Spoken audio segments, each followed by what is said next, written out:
Ons is in Spreuke hoofstuk 3. En ons gaan kyk na verse 9 en 10 vandag.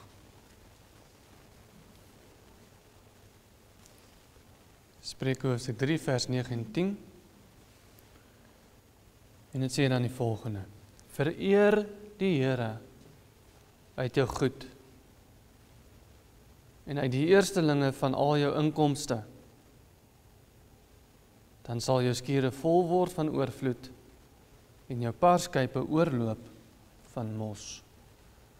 Net so ver in die skrif vandag. Kom ons buig vir die hoofde. Here, ons dankie vir die woord en ons dankie dat ons kan weet dat die woord ewig is, dit is onveranderbaar en dit is waar. Dankie Here dat ons kan weet dat hierdie die waarheid is en die waarheid kan nie verander nie, tot in aller ewigheid, Here. Gaan dit ons bloot net, Here, in hierdie oomblik in tyd, om die woord aan te neem, Here, vir dit wat het is, u woord, die ganse heilige skrif, die waarheid. Here, want ons is nietige mense, ons is stof en as, ons is hardkoppig, Here, ons is wys in ons eie oë, maar gaan dit ons in hierdie oggend toe, Here, om onsself te verootmoedig voor u, Here, sodat ons die woord kan aanneem. Gaan dit ons in hierdie oggend, o Here, deur die krag van die Gees, om nie wys in ons eie oë te wees nie, maar Here, u woord aan te neem as die waarheid, en om op u te vertrou, om geloof te hê, Here. Here, want ons kan dit nie uit ons eie uit doen nie, ons kan nie daai geloof in onsself opwek nie. En daarom bid ons, o Heer, wees ons weer eens genadig in hierdie oggend. En mag die Gees in ons harte werk. Here, ons vra dit nie, omdat ons dit verdien nie, maar omdat die genade so groot is. In Jesus naam alleen. Amen.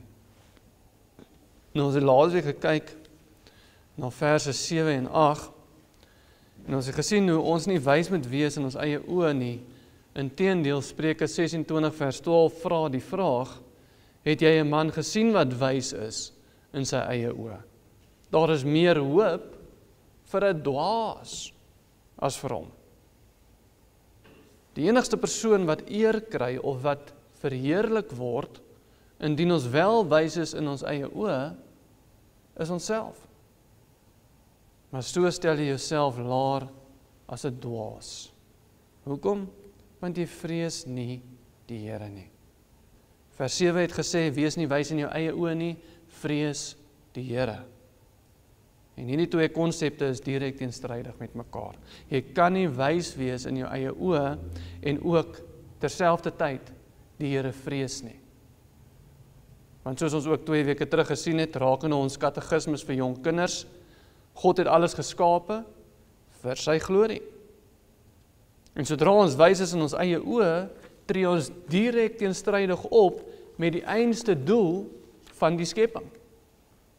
Sodra ons wys is in ons eie oë, dan doen ons nie meer wat ons doen vir God se glorie nie, maar vir ons eie glorie. En so tree ons direk teenstrydig op met die doel van die skepping. Dan verheerlik jy die skepsel, naamlik jouself, en nie meer die skepper nie, en daar is dus geen vrees van die Here in jou nie. Mense soos Noag en Abraham het baie meer geleentheid gehad as ons om wys te wees in hulle eie oë. Aangesien die opdragte wat die Here aan hulle gegee het, soveel meer teenstrydig was met menslike wysheid. Maar soos ons gesien het, Noag het nie 'n ander plan gemaak om sy familie veilig te hou nie, maar was eerder die Here gehoorsaam en het vir daardie 120 jaar lank die ark gebou, en soos Hebreërs 11 vers 7 vir ons sê, hy het dit gedoen met eerbiedige vrees. Toe die Here vir Abraham gesê het, besny jouself, selfs al was hy 99 jaar oud al, hy het dit gedoen. Hoe waansinnig die besnydenis ook al mag gewees het, want hy het die Here gevrees. En net so God se woord nie onduidelik teenoor ons met betrekking tot wat die Here van ons elkeen verwag nie. Laat ons dan nie die Here se gebooie verdraai of definisies verander om die Here se gebooie en sy verordeninge vir onsself en vir ander meer aanloklik te maak nie. Laat ons nie so wys wees in ons eie oë om die ooglopende betekenisse van die skrif te verdraai, maar so dan ook bewys dat ons nie 'n vrees vir die Here het nie. Maar ons lees dan in verse 9 en 10 vandag, daar staan, vereer die Here uit jou goed en uit die eerstelinge van al jou inkomste. Dan sal jou skure vol word van oorvloed en jou parskype oorloop van mos. Nou ons sal oplet dat hierdie twee verse nie onafhanklik staan van die vorige verse nie. Aangesien die oorhoofse tema wat Salomo in hierdie lesing aan sy seun gee, wat strek vanaf vers 1 tot vers 12, hoofsaaklik handel oor die feit dat ons op die Here moet vertrou. In vers 3 het ons gesien, daar staan, laat die verbondsliefde en trou jou nie verlaat nie, wat natuurlik na 'n volkome vertroue verwys. Binne die verbond wat die Here met ons sluit, waarbinne ons absoluut veilig sal wees, indien ons wel daarin vertrou. Vers 5 het gesê, vertrou op die Here, met jou hele hart en steun nie op jou eie insig nie, en dit skuif natuurlik enige vertroue wat ons in onsself gehad het, oor na die Here toe. Vertrou nie op jouself nie, vertrou op die Here, met jou hele hart. Dit is ook teenstrydig met enige moderne sielkunde, wat ons leer dat jy op jouself moet vertrou. Selfvertroue. Maar selfvertroue is nie 'n Bybelse konsep nie. Inteendeel, selfvertroue is demonies. Want al wanneer selfvertroue in die Bybel voorkom, is wanneer die Bybel vir ons sê, ons moet dit nie hê nie. Wat sê moderne sielkunde? Vertrou op jouself, jy kan dit doen. Maar al wanneer die Bybel gebruik maak van selfvertroue, is wanneer dit vir ons sê, jy moet dit nie hê nie. Vertrou op die Here met jou hele hart en steun nie op jou eie insig nie. En natuurlik vers 7 wat gesê het, wees nie wys in jou eie oë nie. Hoekom nie? Want ons vertroue moet volkome wees op die Here, in wie hy is, in wat hy doen, in wat hy van ons verwag, en in alles wat ons doen, sodat ons nie op ons eie insig en wysheid staat maak nie, maar hom vrees, en volkome ons vertroue op hom kan plaas. En die rede hoekom hierdie konsep van vertroue, wat ons sien dwars deur hierdie hele hoofstuk na, soveel van toepassing is op ons teks vandag, en aansluit by die oorhoofse tema van hierdie lesing van Salomo, is omdat een van die mees sensitiewe onderwerpe, of moeilikste konsepte, om die Here op te vertrou, is juis ons finansies. Uit ons eie insig, en uit ons eie wysheid, maak dit logies sin, en voel dit veiliger om te sê, dat hoe meer geld ons vir onsself gaan hou, hoe beter af gaan ons wees. En hoe meer gaan ons hê. Dit maak tog wiskundig sin. Dis algemene algebra. Hoe meer ons hou, hoe meer gaan ons hê. 1 + 1 bly 2. Maar wat die woord ons nog die hele tyd leer is, steun nie op jou eie insig nie. En ook nie op jou eie wysheid nie. Inteendeel, vereer die Here uit jou goed en uit die eerstelinge van al jou inkomste. Dan, daar is die voorwaarde. Jy moet die eerste een doen, vertrou eers hom met die eerste van jou inkomste, en eers dan sal jou skure vol word van oorvloed en jou parskype oorloop van mos. Maar meer teenstrydig met menslike wysheid en insig as hierdie, kry jy nie. Hoe maak dit sin dat ek my geld gee vir die Here, maar dan is ek meer geseënd nadat ek dit gegee het, as voordat ek dit gegee het? Dit maak nie wiskundig sin nie. Maar omdat hierdie so ooglopend teenstrydig is met menslike logika, maar ook so eenvoudig is om te doen, ek meen in terme van hoe maklik dit is om 'n EFT betaling te maak, is hierdie ook een van die maklikste maniere om te sien en om te bepaal of ons werklik op die Here vertrou en nie op ons eie insig steun nie. Dit wat in ons teks staan is so ooglopend teenstrydig met menslike wysheid en ook so maklik om te doen, indien jy dit net wil doen, dat dit die ideale manier is om onsself te beproef of ons wel op die Here vertrou en nie op ons eie insig steun nie. Nou wanneer ons teks praat van die eerstelinge van al jou inkomste, praat dit tipies van jou oes, of die eerstelinge van die kleinvee wat vir jou gebore was. Maar die algemene interpretasie hiervan, onder die algemene Hebreëse verstaan van hierdie konteks, was dat dit nie net verwys na die eerste van jou opbrengs nie, maar die beste van jou opbrengs. Die Lewiete het nie 'n erfdeel van land saam met die res van die stamme van Israel ontvang nie. Maar die res van die stamme van Israel moes van die eerstelinge van die land juis om daardie rede vir die Lewiete gee, omdat hulle nie hulle eie land gekry het nie, aangesien hulle by die tabernakel en die tempel bedien het. En die Here sê dan vir Aaron, in Numeri 18 vers 12 en 13, al die beste van die olie en al die beste van die mos en die koring, die eerste daarvan wat hulle aan die Here gee, dit gee ek aan jou. Die eerstelinge, daar sien ons die woord, van alles wat in hulle land is, wat hulle aan die Here bring, moet joune wees. Die eerstelinge word dus vergelyk en as 'n sinoniem gebruik, juis vir die beste. En dit was van toepassing op wat ook al jou inkomste was. Of dit nou mos of koring of beeste of skape was, die beste moes na die huis van die Here toe kom. Ons kan dus nie die argument maak dat ons nie boere is nie, en omdat ons nie boere is nie, hoef ons ook niks te bring nie. Nee, dit verwys na die eerste en die beste van jou opbrengs. Maar dit wys ook maar net weer hoe vasgevang ons in die wêreld is. Want die realiteit is, baie mense se salarisse kom in vir die maand, maar dan 2 sekondes later word die eersteling van ons opbrengs uit ons rekening geneem, deur middel van debietorders, om ons kar en huis en motorfiets en leerbanke en klere rekeninge te betaal. Dit kom in, boem, daar gaan hy weer. En as daar iets oorbly, wel, dan sal ons oorweeg om iets vir die kerk te bring. Maar indien dit wel ons houding is, en indien dit wel die stand van sake in ons finansies is, wel, dan doen ons presies die teenoorgestelde van wat ons skrif van ons vereis, nie waar nie?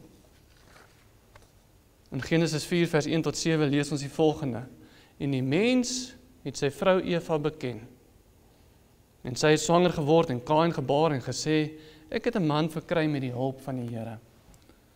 Daarna het sy ook sy broer Abel gebaar en Abel het 'n skaapherder geword en Kain 'n landbouer.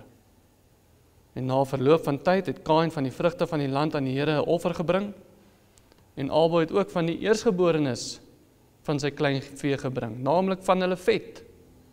En die Here het Abel en sy offer genadig aangesien, maar Kain en sy offer nie aangesien nie. Toe word Kain baie kwaad en hy het sy hoof laat hang. En die Here sê vir Kain, waarom is jy kwaad? En waarom laat jy jou hoof hang? Is daar nie verheffing as jy goed doen nie? En as jy nie goed doen nie, die sonde lê en loer voor die deur. En sy begeerte is na jou, maar jy moet daaroor heers. Die Young's Literal Translation, wat 'n baie letterlike vertaling is van die bronteks, vertaal vers 4 deur om te sê, en Abel, hy het ook gebring, hy ook, van die vroulike eersgeborenes van sy trop, selfs van hulle vetstes. En Jehova het Abel en sy offer genadig aangesien. Abel het die beste gebring, en die eerste, maar dieselfde word nie van Kain se offer gesê nie. En die Here aanvaar toe nie Kain se offer nie, en die Here sê vir Kain, waarom is jy kwaad, en waarom laat jy jou hoof hang? Is daar nie verheffing as jy goed doen nie, en as jy nie goed doen nie, die sonde lê en loer voor die deur, en sy begeerte is na jou, maar jy moet daaroor heers. En die sonde se begeertes is na ons, en dit loer vir ons by die deur, nie omdat ons niks na die Here toe bring nie, want Kain het tog iets gebring, het hy nie. Die sonde lê en loer vir ons voor die deur, ons moet daar heers. Nie omdat ons nie iets bring nie, want Kain het iets gebring. Hy het gebring. maar dat ons die beste weerhou en dat ons die eerstelinge van ons inkomste vir onsself soek. Kain se sonde, in my opinie, was nie dat hy groente gebring het nie, soos baie teoloë beweer het die geval is nie. Inteendeel, al hoe meer teoloë begin om te erken dat God se probleem nie noodwendig was dat Kain groente gebring het nie, eerder as 'n bloedoffer nie. Eerstens, want daar was nog nie 'n wet of 'n gebod gegee in hierdie tyd dat bloedoffers wel gebring moes word nie. Tweedens, ons sien dat toe die offersisteem wel ingebring was, gedurende die tyd van Moses by Berg Sinai, dat daar ook voorsiening gemaak was vir iets anders as diere, naamlik die spysoffer. Ons lees in Levitikus 2 vers 1 en 2 daar staan, en as iemand aan die Here 'n spysoffer bring, moet hy offer fynmeel wees, en hy moet olie daarop giet, en wierook daarby voeg, en hy moet dit na die seuns van Aaron, die priesters bring, en die priesters moet daarvan 'n handvol neem, van die fynmeel, met die olie, met al die wierook wat daarby behoort, en hy moet dit as 'n gedenkoffer op die altaar aan die brand steek, 'n vuuroffer van lieflike geur aan die Here. Dit was dus nie noodwendig die geval dat die Here 'n afkeer gehad het in enige iets wat nie 'n dier was nie. Want ons lees tog die Here se opdrag in terme van spysoffers. Hy het 'n welgevalle gehad in spysoffers tog. En derdens, Kain se sonde word uitdruklik vir ons gesê in Hebreërs 11 vers 4, waar staan, deur die geloof het Abel 'n beter offer aan God gebring as Kain, waardeur hy getuienis ontvang het dat hy regverdig was. Kain se sonde was dat hy nie geloof gehad het nie. Dit was nie die inhoud van die offer nie. Dit was sy geloof, of althans sy ongeloof. Dit verg nie geloof om 'n bloedoffer te bring nie.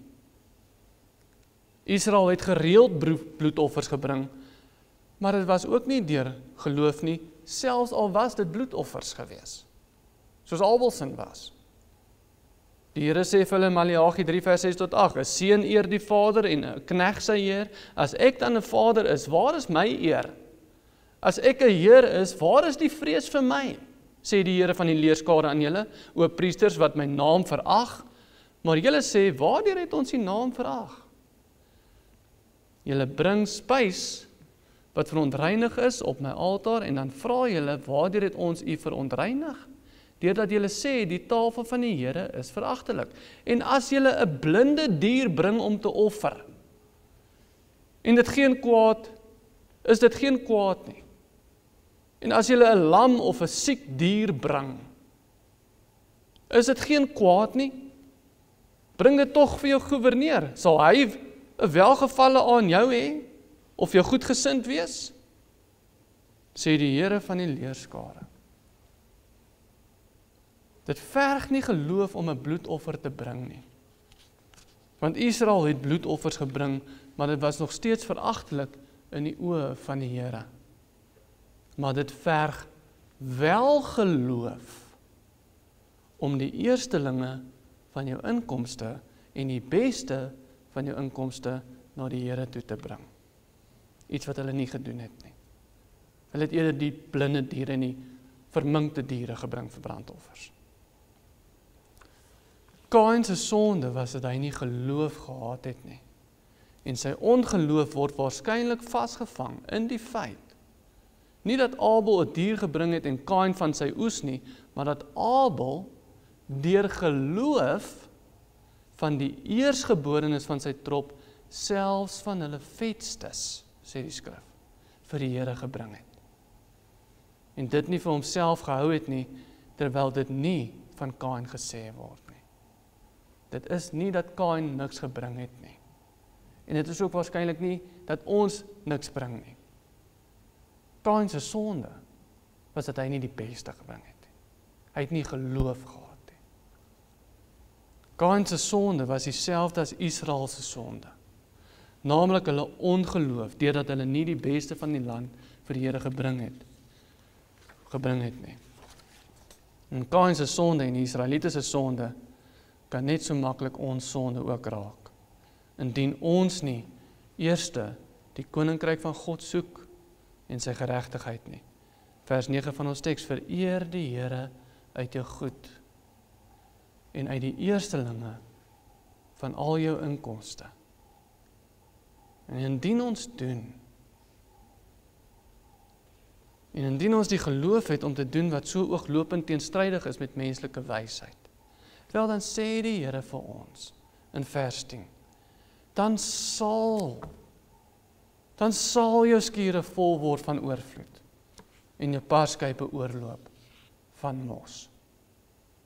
Soos Jesus sê in Matteus 6 vers 31 tot 33, daarom moet julle heel nie kwel en sê, wat sal ons eet, of wat sal ons drink, of wat sal ons aantrek nie, want na al hierdie dinge soek die heidene, want julle hemelse Vader weet dat julle al hierdie dinge nodig het, maar soek eers die koninkryk van God en sy geregtigheid, en al hierdie dinge sal vir julle bygevoeg word.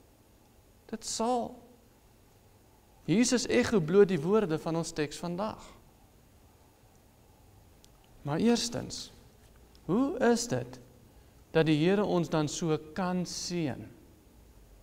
Hoe is dit dat wanneer ons soveel saai, ons dit veelvoudig sal terugmaai? Soos ons lees in 2 Korintiërs 9 vers 6 waar staan, maar dink daaraan, wie spaarsaamlik saai, sal ook spaarsaamlik maai, en wie volop saai, wel hy sal ook volop maai. Hoe is dit dat as ons saai of uitgee, dit net weer na ons toe sal terugkom? Maar dit kom terug na ons verstaan van wie die Here is. En ons vertroue op wie hy sê hy is.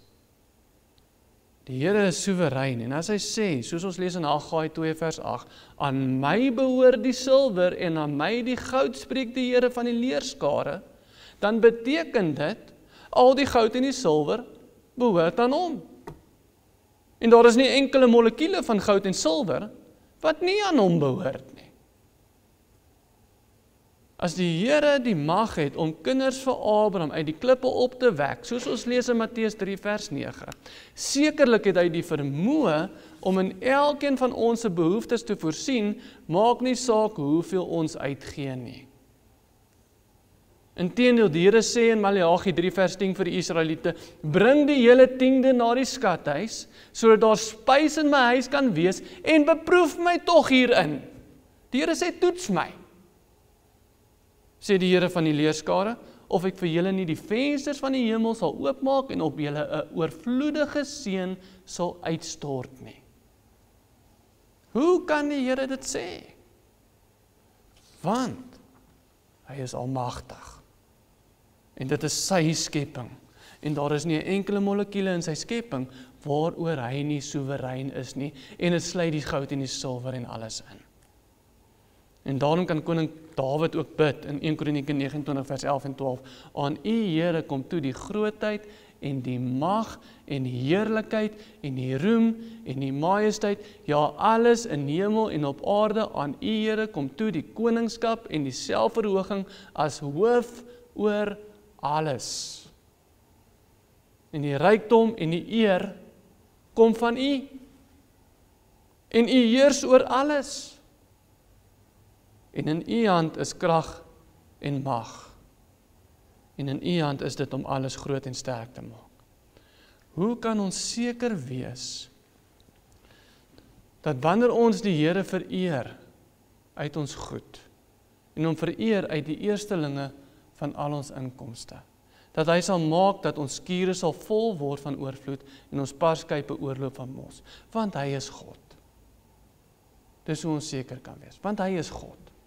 En hy regeer, en hy het die mag om dit te kan doen.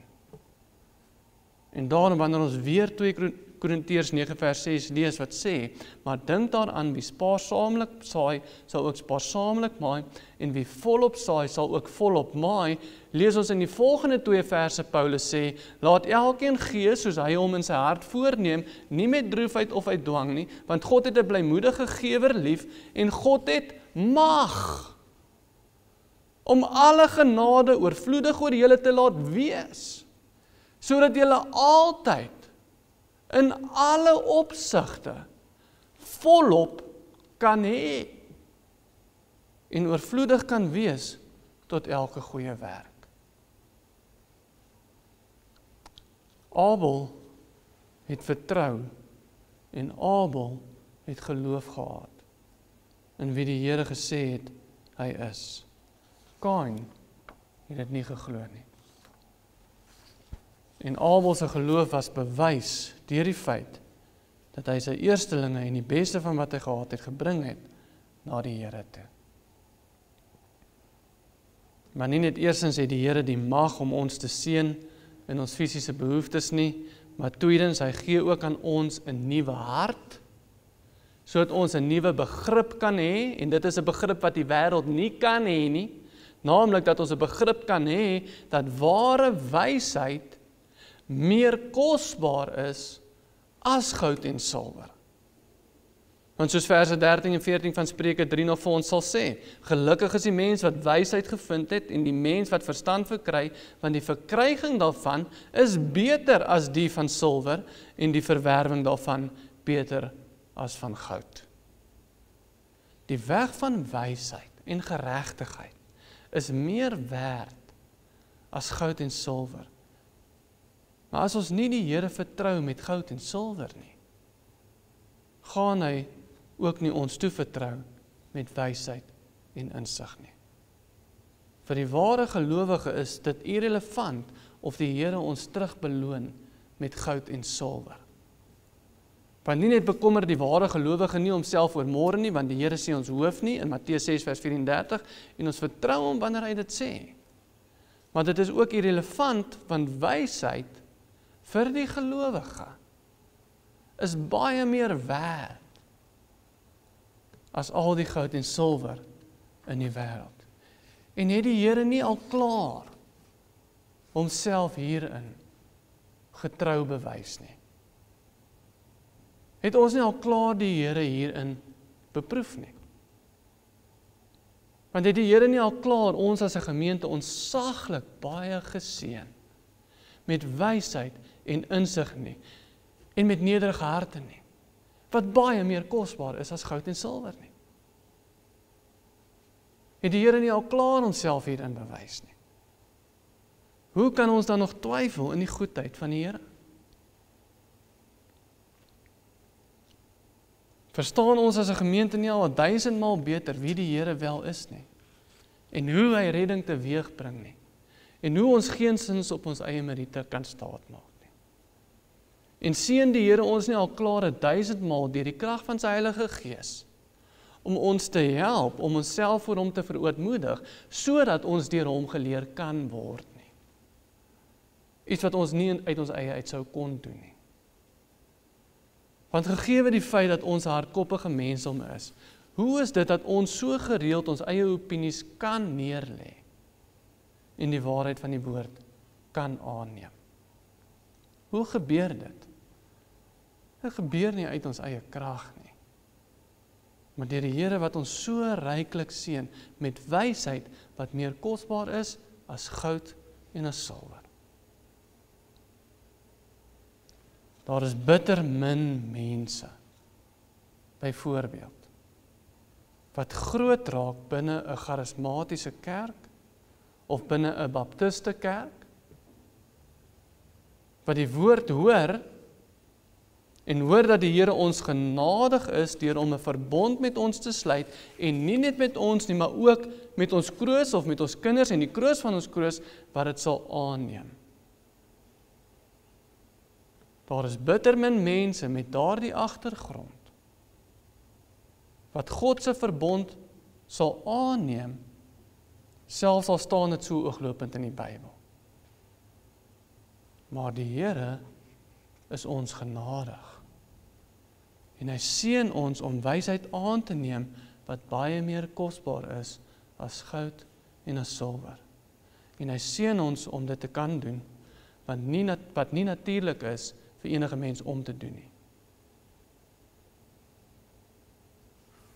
Hy seën ons om dit te kan doen, wat nie natuurlik vir enige mens kom nie. Naamlik om onsself te ontken, om deur hom geleer te kan word. En so Spreuke sê, daardie wysheid is meer kosbaar as goud en silwer. Maar om af te sluit.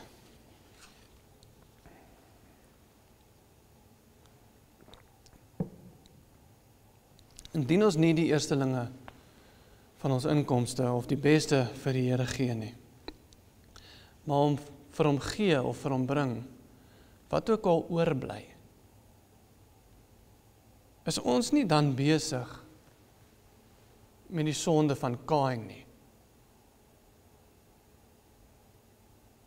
En is ons nie besig met die sonde van Israel, wat blinde skape gebring het nie.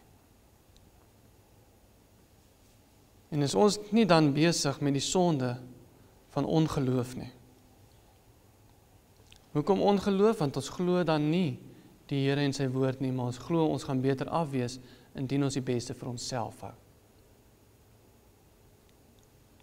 Maar laat ons ag gee op wat die Here vir Kain sê. Weereens. En die Here sê vir Kain, waarom is jy kwaad en waarom laat jy jou hoof hang? Is daar nie verheffing as jy goed doen nie? En as jy nie goed doen nie, die sonde lê en loer voor die deur, en sy begeerte is na jou, maar jy moet daaroor heers.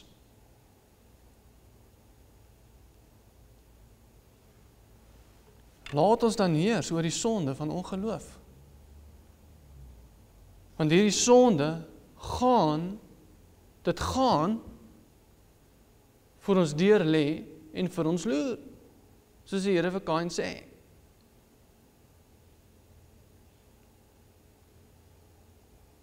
Ons wil die beste vir onsself hou. Daai sonde loer vir ons, want ons glo nie dat ons beter af gaan wees as ons vir die Here gee nie. Ons gaan geneig wees om die beste vir onsself te hou, want ons glo nie die Here nie.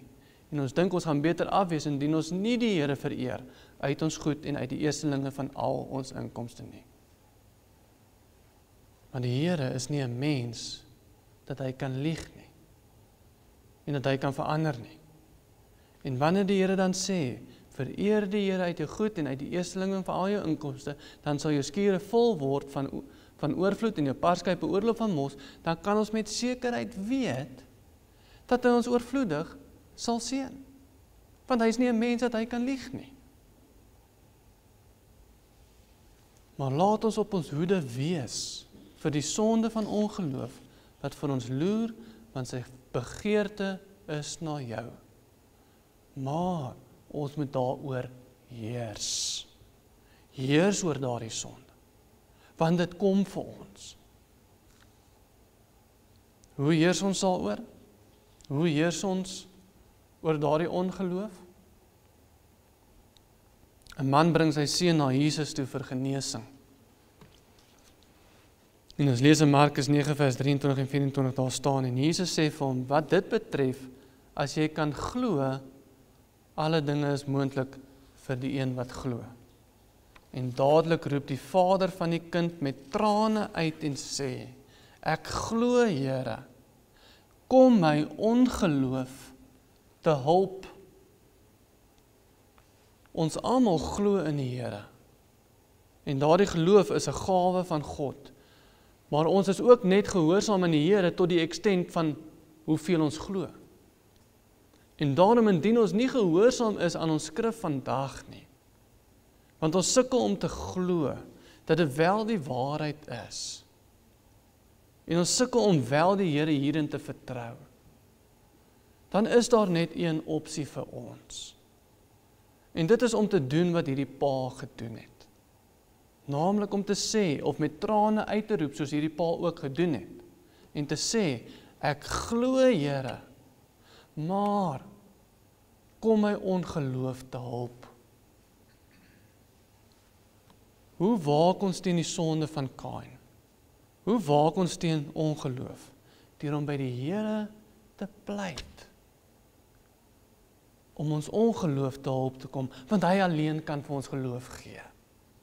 En ons hou nie op pleit, totdat hy dit wel vir ons gee nie. En hy sal. Hy sal dit vir ons gegee, want hy is getrou. Selfs al is ons ontrou. Vereer die Here uit jou goed en uit die eerstelinge van al jou inkomste, en dan sal jou skure vol word van oorvloed, en jou parskype sal oorloop van mos. Amen. Kom ons sluit die oë. Here, ons dankie vir die woord, en ons dankie vir die goedheid en die genade, Here, dat U ons so wel oorvloedig seën, Here. Nie net as individue nie, maar ook as 'n gemeente. Maar Here, ons val baie keer kort in ons geloof, en daarom bid ons, Here, inteendeel ons pleit. Kom ons ongeloof te hulp, Here. Sodat ons nie op wêreldse wysheid en insig sal steun nie wiskundige somme sal doen nie, omdat 1 + 1 altyd 2 gaan wees nie, maar Here, op U woord te vertrou. Selfs al is dit teenstrydig met algemene algebra. Gaan dit ons, o Here, om die beste van ons inkomste vir U te bring, die beste van ons lewens vir U te gee, ons lewens uit te stort as 'n dankoffer tot U. Here, want U is waardig. Gaan dit om ons hele lewens te lewe ter eer en verheerliking van U naam. Here, want U is waardig vir so 'n aanbidding.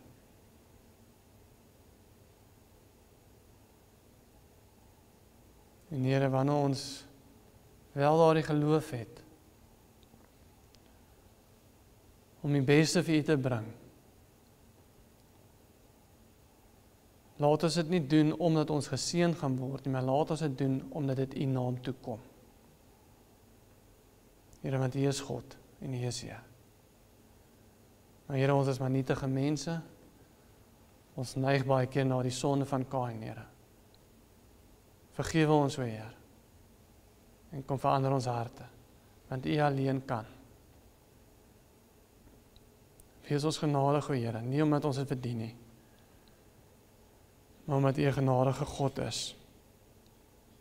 Alle lof, alle eer en alle glorie kom U naam toe vir ewig en ewig. Amen.